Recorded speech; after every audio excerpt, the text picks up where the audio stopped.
வணக்கம். நான் இன்னைக்கு முட்டை குழம்பு செய்ய போகிறேன்.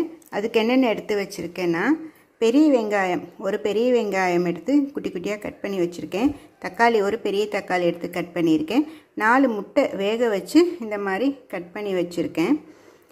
இந்த மாதிரி கொஞ்சம் லைட்டாக கட் பண்ணி விட்டுருக்கேன். இது சின்ன வெங்காயம் ஒரு 10 சின்ன வெங்காயம் எடுத்திருக்கேன். 1 டீஸ்பூன் சீரகம் எடுத்திருக்கேன். இது நம்ம கொரகொரப்பாக அரைக்கணும். இது தேங்காய் எடுத்திருக்கேன். 1/4 கப் தேங்காய், 1 டீஸ்பூன் சோம்பு, 1 டீஸ்பூன் கசகசா எடுத்திருக்கேன். அரைக்கணும், இதுவும் அரைக்கணும். இஞ்சி பூண்டு பேஸ்ட் ஒரு 2 டீஸ்பூன் எடுத்திருக்கேன். மல்லிப்பொடி ஒரு 2 டீஸ்பூன் எடுத்திருக்கேன். கரம் மசாலா அது 1 டீஸ்பூன் எடுத்திருக்கேன். இது நம்ம வீட்டில் அரைச்சி வச்சுருப்போம்ல சாம்பார் பொடி, அது 1 டீஸ்பூன் எடுத்திருக்கேன். மஞ்சள் பொடி அது கொஞ்சம் 1/4 டீஸ்பூன் எடுத்திருக்கேன்.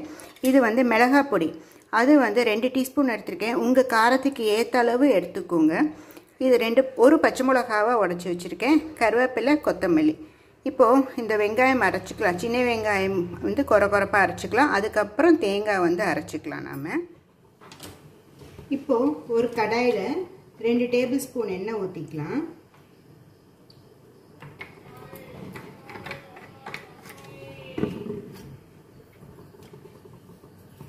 காஞ்ச உடனே சின்ன வெங்காயம் சீரகம் அரைச்சி வச்சிருக்கோம்ல அது போட்டுக்கலாம்.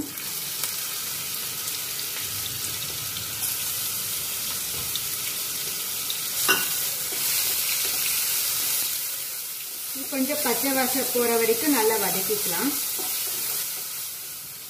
இப்போ இந்த பெரிய வெங்காயம் போட்டுக்கலாம்.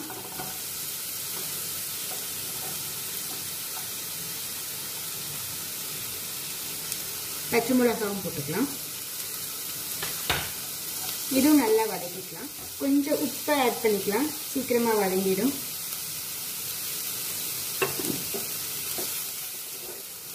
இப்போ இஞ்சி பூண்டு பேஸ்ட் ஆட் பண்ணிக்கலாம்.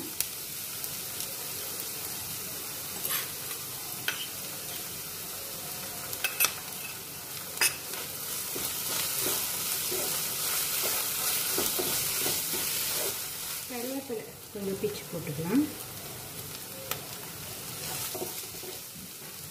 தக்காளி ஆட் பண்ணிக்கலாம்.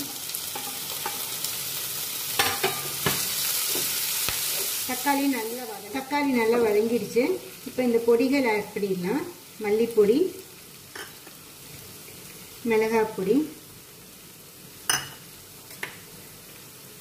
மஞ்சள் பொடி,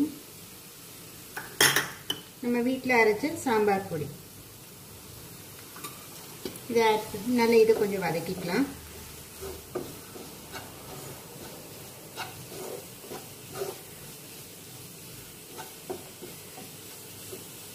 கொஞ்சம் தண்ணி ஊற்றிக்கலாம். நமக்கு எவ்வளோ குழம்பு வேணுமோ அந்த அளவுக்கு தண்ணி ஊற்றிக்கலாம்.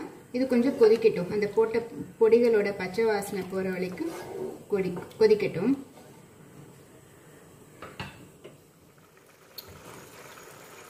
இப்போ கொஞ்சம் உப்பு ஆட் பண்ணிக்கலாம். நமக்கு தேவையான அளவு உப்பு காரெல்லாம் அவங்கவுங்களுக்கு தேவை எவ்வளவோ அவ்வளோ போட்டுக்கோங்க.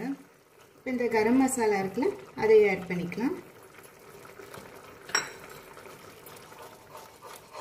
கொஞ்சம் கொதிக்கட்டும்.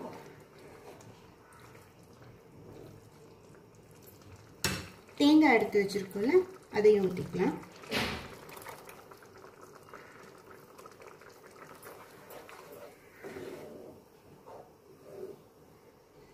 தண்ணி எவ்வளோ வேணுமோ உங்களுக்கு, கிரேவி எந்த அளவுக்கு கொஞ்சம் திக்காக வேணுமோ இல்லை கொஞ்சம் தண்ணியாக வேணுமோ அந்த அளவுக்கு தண்ணி ஊற்றிக்கோங்க.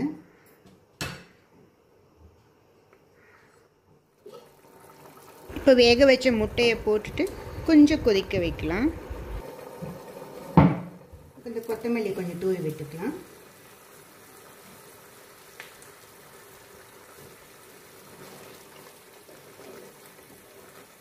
அவ்வளோதான், முட்டை குழம்பு ரெடி ஆயிடுச்சு. இது ரைஸ் கூட சாப்பிட்லாம்.